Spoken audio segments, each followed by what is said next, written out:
Olá, sejam bem-vindos, sejam bem-vindas a mais um programa OAB Entrevista. Hoje vamos marcar um dia importante para os mais de 1.200.000 advogados e advogadas. Esta semana começamos uma série de programas especiais que marcam o mês da advocacia brasileira. O dia é comemorado em 11 de agosto e para nós da Ordem dos Advogados do Brasil, uma data importante. E por isso vamos aproveitar todo o mês de agosto com programas especiais para destacar lutas importantes que foram travadas pelos advogados e advogadas com o passar dos anos.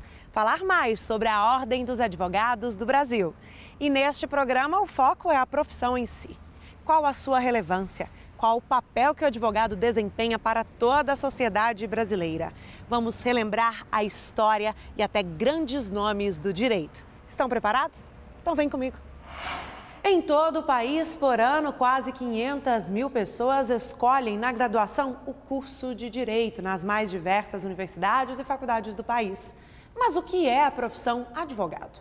Bom, eu penso que o advogado é uma pessoa preparada para defender e proteger o menos favorecido na sociedade, porque ele é um conhecedor das leis, né? E, portanto, é alguém que deve ter como finalidade primeiro no exercício da sua profissão, fazer valer a lei, obviamente defendendo aqueles que, em geral, são menos protegidos pela sociedade.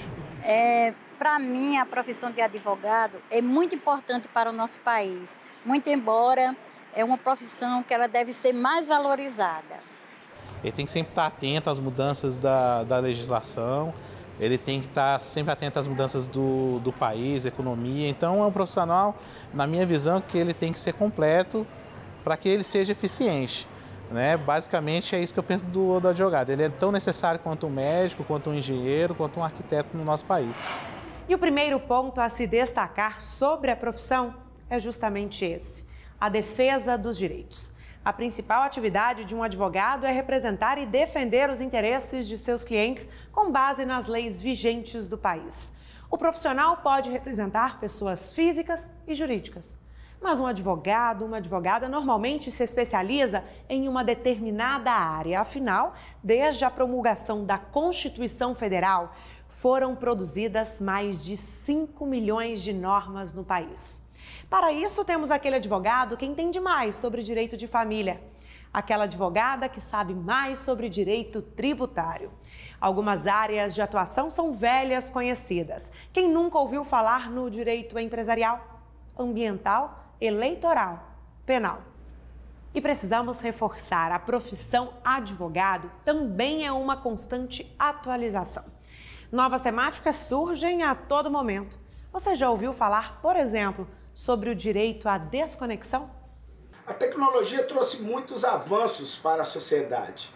Dentre elas, a forma de encurtar distâncias, de fazer com que as pessoas tivessem acesso a determinadas informações, mas, em contrapartida, deixou o trabalhador, a partir do smartphone, muito conectado.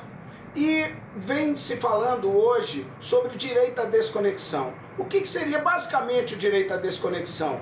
Seria o direito das pessoas de que, quando não estivessem no ambiente de trabalho, pudessem usar esse tempo para lazer, para a família, para leituras pessoais e que não fizesse com que eles não parassem de trabalhar, como tem acontecido. Nós estamos vendo que a legislação trabalhista atual, ela diz que o trabalho a domicílio, a partir do artigo 6º, não é considerado, por mais longo que seja, computado como hora extra. O que nós também discordamos, porque trabalho em qualquer ambiente, seja ele no ambiente da fábrica, no ambiente do escritório ou em casa, é considerado trabalho. Portanto, o direito à desconexão seria o direito das pessoas de poderem parar, poderem refletir, poderem trabalhar com as suas questões, poderem usar seu espaço como bem entenderem e não ficarem o tempo todo conectados respondendo às questões do seu emprego. Outra área que podemos citar como novidade é a área do compliance. Com a edição da Lei Anticorrupção em 2013, conjuntos de normas, regras, padrões, procedimentos éticos legais passaram a ser implantados com mais frequência em empresas, setor público e instituições. E quem explica melhor esta área para a gente é o Dr. Yuri. Ele que é presidente da Comissão Especial de Estudos Permanentes sobre o Compliance. Primeiramente, doutor Yuri, muito obrigada por sua participação conosco aqui neste OAB Entrevista, onde estamos falando sobre a profissão advogado. Doutor Yuri, explica um pouquinho para a gente sobre esta área do compliance e hoje, qual a importância do compliance? Natália, o compliance ele nada mais é do que um aspecto relacionado à conformidade, legal.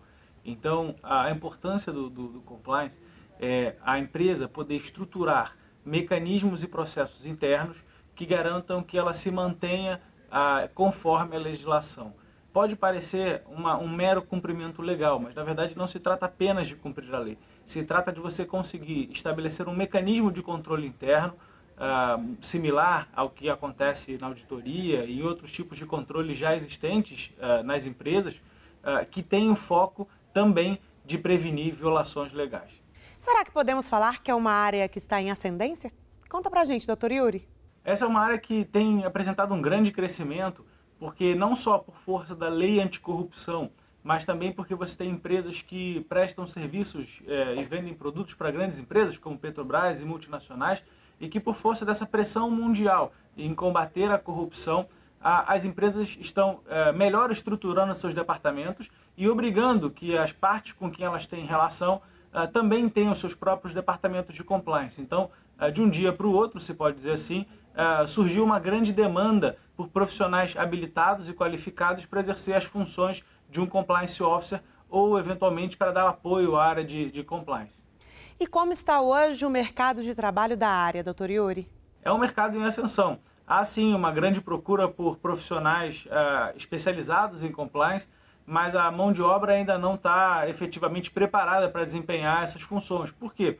Porque a pessoa que vai trabalhar na área de compliance não basta apenas ter conhecimento jurídico, ela tem que ter conhecimentos de administração, conhecimentos de contabilidade, é uma área totalmente multidisciplinar. Então, apenas a bagagem jurídica pode ajudar a desenvolver algumas tarefas, mas ela não é suficiente para dar aquela formação plena dos profissionais. Por isso, há necessidade de que esse profissional ele possa aprender outras áreas do conhecimento, como contabilidade e administração, que eu mencionei, para que ele consiga entrar na empresa e conhecer detalhadamente todos os processos empresariais. Então, não basta só você ser um bom advogado, mas é importante também que você consiga se colocar na posição de gestor e no lugar dele, você entender onde que funciona, onde não funciona, onde tem risco e onde pode melhorar essa mitigação e essa gestão desse risco. Doutor Yuri, os atos de compliance são suficientes para prevenir fraudes e atos de corrupção? Essa é uma boa pergunta, porque não existe sistema perfeito. Não basta achar que você vai implementar um programa de integridade, um programa de compliance, e na sua empresa vai fazer o adequado investimento, vai ter a mão de obra necessária e que nenhum ato ilícito vai ser praticado no âmbito da sua empresa. Na verdade, o programa ele serve para que você consiga fazer uma mitigação dos riscos, mas nenhum programa vai dar nenhum tipo de blindagem ou garantia contra a prática de nenhum ato ilícito. O que se vê na estatística, o que se vê na prática, é que empresas que possuem um programa muito bem implantado e muito bem difundido, desde a liderança até o chamado chão de fábrica, elas conseguem transformar a cultura de maneira que as pessoas dentro da empresa não estejam propícias a praticar fraudes internas ou qualquer outro tipo de ilícito, exemplo da corrupção. Então, se por um lado não se pode dar uma garantia, uma certeza de que ilícitos não vão ser praticados, um programa bem implementado consegue promover uma mudança de cultura e sim tornar muito baixa a chance da prática de algum ato irregular. E doutor Yuri, conta para quem está assistindo a gente qual o ponto de partida para um profissional ou então aquela profissional que está interessada na área. O profissional que tem a formação completa para exercer a função de um compliance officer, ele não só tem que conhecer direito, mas ele tem que entender de contabilidade, ele tem que entender de administração. Então ele tem que ser um profissional que seja multidisciplinar. Então, na perspectiva do ensino jurídico, entender sim de direito corporativo, né, direito empresarial, porque você precisa entender alguns aspectos de direito societário relacionados à governança das empresas, a como são aprovados os documentos da empresa, como a empresa exerce a sua gestão a partir dos documentos jurídicos, o estatuto social, políticas, acordos de acionistas, e aí sim, se puder desdobrar, no exercício do poder como empregador, você também precisa conhecer direito dos contratos, porque a gestão de riscos vai estar associada diretamente a terceiros. Então, saber como redigir cláusulas que podem auxiliar na prevenção da corrupção, cláusulas que deem uma possibilidade de você investigar um terceiro que tenha aparentemente praticado algum tipo de irregularidade, ou até que fundamentem uma rescisão a partir da constatação de uma irregularidade por esse terceiro. Então, é importante você ter essa noção de direito privado. De direito público, direito criminal, pelo menos no aspecto sancionador, relacionado a conhecer o que é corrupção, crimes contra a administração pública, se a empresa que você vai trabalhar ou seu cliente ele tem contratos com a administração pública, então você tem que acabar entendendo um pouco também de direito administrativo, de contratos públicos, ou seja, você tem que cobrir não só as áreas do conhecimento jurídico próprias da atividade fim do seu cliente ou da sua empresa, mas também que você tem que ter um mínimo de conhecimento básico relacionado ao que é corrupção, como se configura, como a jurisprudência trata e como que você faz valer o poder do acionista, o poder do diretor, bem como as suas respectivas responsabilidades dentro da empresa. Isso vai te dar pelo menos um arcabouço mínimo para que você possa entender como que o programa pode rodar de uma maneira mais tranquila dentro da empresa. Doutor Yuri, muito obrigada mais uma vez sua participação conosco aqui neste OAB Entrevista, onde o senhor tirou dúvidas importantes sobre esta área do compliance. Muita gente deve ter ficado interessada, viu? E olha só, este só foi o primeiro bloco do programa. Daqui a pouquinho a gente volta e nós vamos continuar falando sobre a profissão advogado, profissão advogada. Não saia daí, a gente volta em instantes.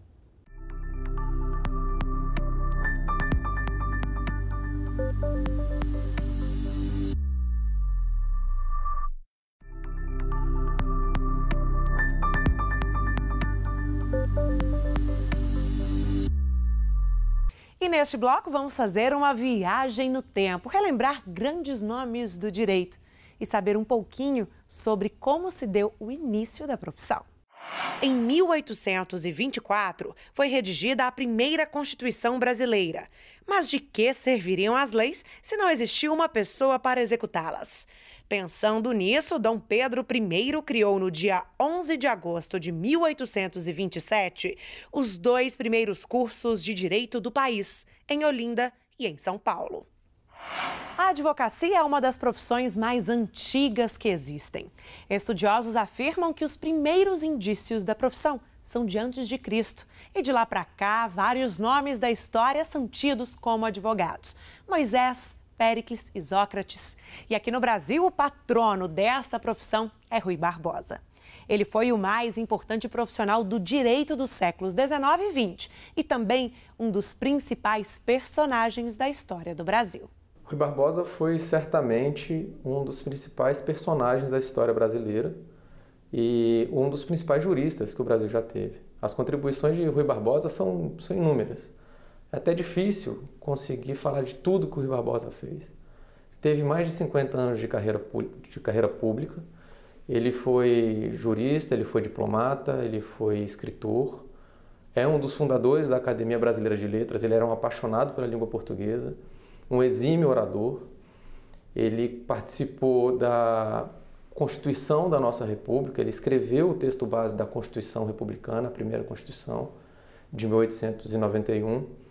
Ele foi um abolicionista, então as participações de Rui Barbosa na vida pública brasileira e as contribuições que ele deu para a formação do Estado brasileiro moderno são inúmeras. É realmente uma obra muito bonita de ser vista e é realmente um orgulho para a advocacia tê-lo como patrono.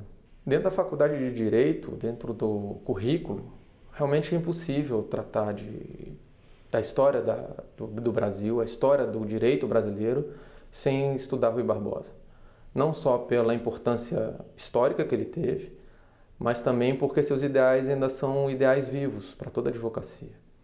O ideal de liberdade que o Rui Barbosa pregou, né, a importância das instituições defenderem esses ideais, até hoje são atuais. Então, desde o início do curso, quando os alunos ingressam na Faculdade de Direito, eles já têm um contato um pouco mais aprofundado com a contribuição de Rui Barbosa, ainda na disciplina de Introdução ao Direito. E, além de permear o estudo de outros direitos, como direito constitucional, o próprio direito civil, ele também ainda é uma figura muito importante quando a gente estuda a ética profissional e que, em regra, nas faculdades acontece já ao final do curso, né? Justamente por conta desses ideais que ele guardava, que são tão importantes para a conduta da advocacia até hoje. Em 1920, Rui Barbosa definiu a função do advogado da seguinte forma: legalidade e liberdade são as tábuas da vocação do advogado. Nelas se encerra para ele a síntese de todos os mandamentos. Não desertar a justiça nem cortejá-la. Não lhe faltar com a fidelidade nem lhe recusar o conselho. Não transfugir da legalidade para a violência nem trocar a ordem pela anarquia. Amar a pátria, estremecer o próximo, guardar fé em Deus, na verdade e no bem. Rui Barbosa foi tão importante para a advocacia brasileira que ele não poderia deixar de ser homenageado pela OAB. Na nossa primeira edição da revista digital Advocacia Hoje, uma homenagem a esse patrono da profissão. A gente sempre vai homenagear um grande advogado. Na primeira edição, a gente vai homenagear o Rui Barbosa, que é o patrono da advocacia. Mas ele aparece nessa primeira edição, a capa é o Rui Barbosa meio punk. É o Rui Barbosa hoje, falando da liberdade, que era o tema dele, né? A briga nossa contra a tirania, contra qualquer forma de cerceamento da defesa da liberdade das pessoas. Então é o Rui Barbosa no dia de hoje. E a nossa história sobre a profissão advogado dá um salto no tempo. Vamos falar sobre o exame da ordem, a última etapa para quem quer seguir a carreira da advocacia. O exame foi criado em 1963 pela Lei 4.215 e inserido no Estatuto da Advocacia e da Ordem dos Advogados do Brasil em 1994. Nos últimos anos, são cerca de 100 mil inscritos por exame. Dizem que é uma prova difícil, mas não acredite em tudo que escuta por aí.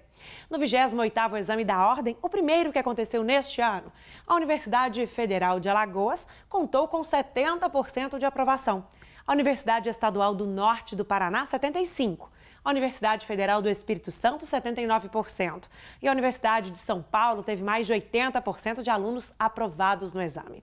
FGV, IBMEC e PUC são mais exemplos de instituições com alto índice de aprovação.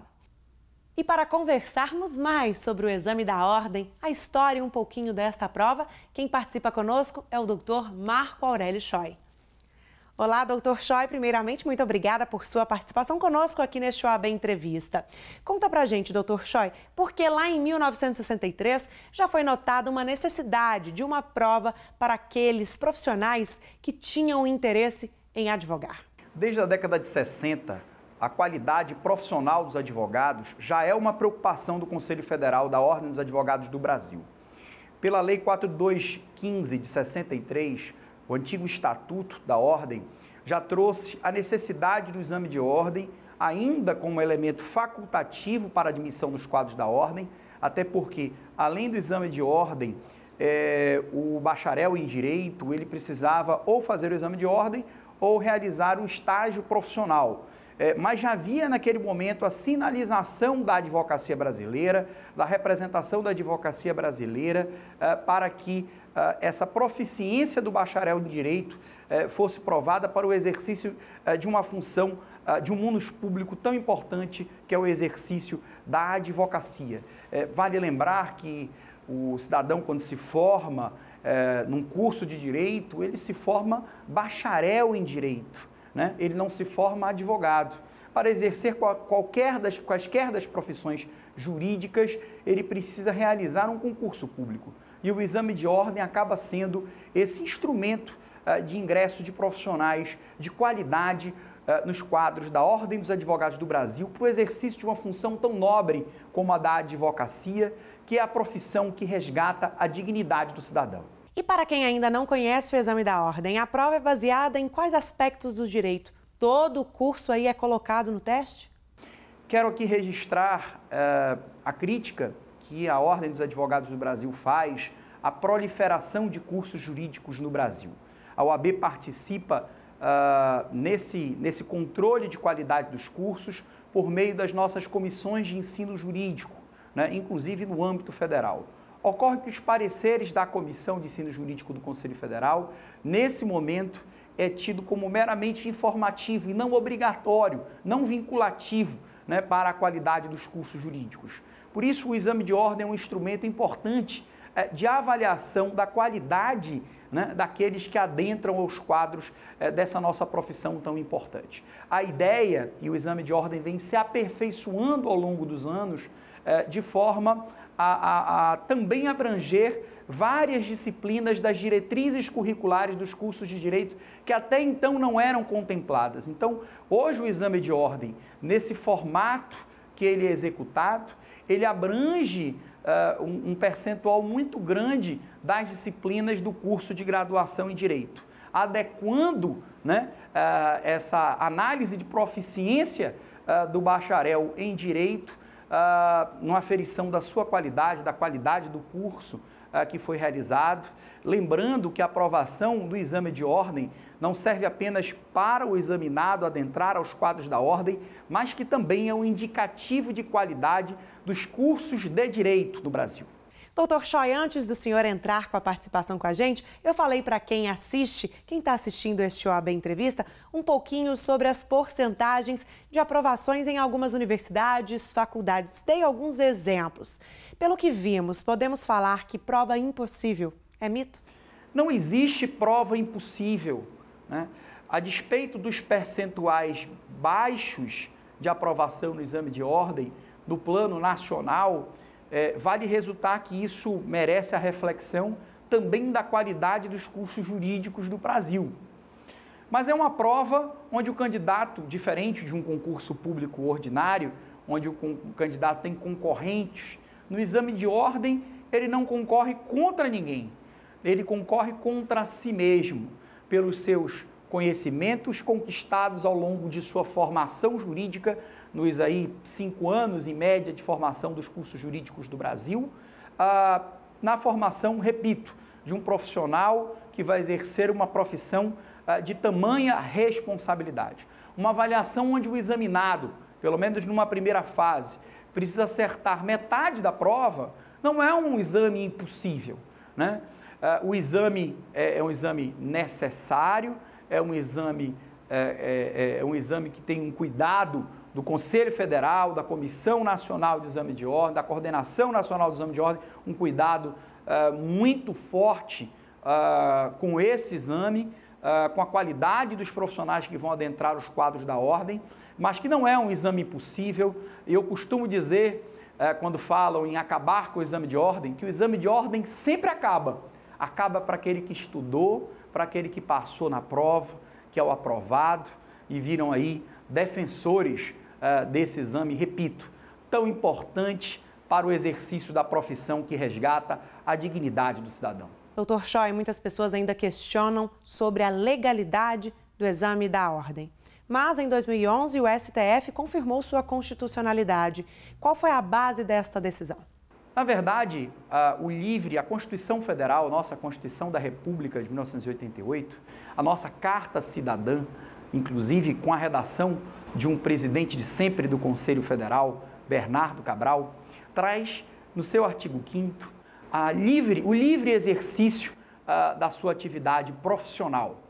Entretanto, a própria norma constitucional, quando fala da liberdade do exercício das profissões, remete à norma infraconstitucional a possibilidade de limitação desse exercício e, no caso do nosso Estatuto, que é uma lei federal, traz a necessidade, a obrigatoriedade da realização do exame de ordem.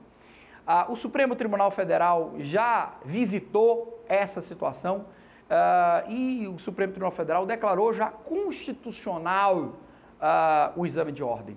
E quero dizer que toda afronta, né, ao exame de ordem, toda ameaça, né, ao exame de ordem é também uma afronta à Constituição Federal, é também afronta aos primados da República, é também uma afronta a essa decisão do Supremo Tribunal Federal. Temos certeza que a cada dia a Comissão Nacional do Exame de Ordem, a Coordenação Nacional do Exame de Ordem, o Conselho Federal da OAB trabalha para um exame cada vez mais justo, um exame cada vez mais forte e que traga para dentro dos quadros da ordem os grandes defensores da cidadania. Muito obrigada, então, por sua participação conosco, Dr. Schoik, neste OAB Entrevista, onde estamos falando um pouquinho sobre a sua profissão, advogado e também a profissão advogada.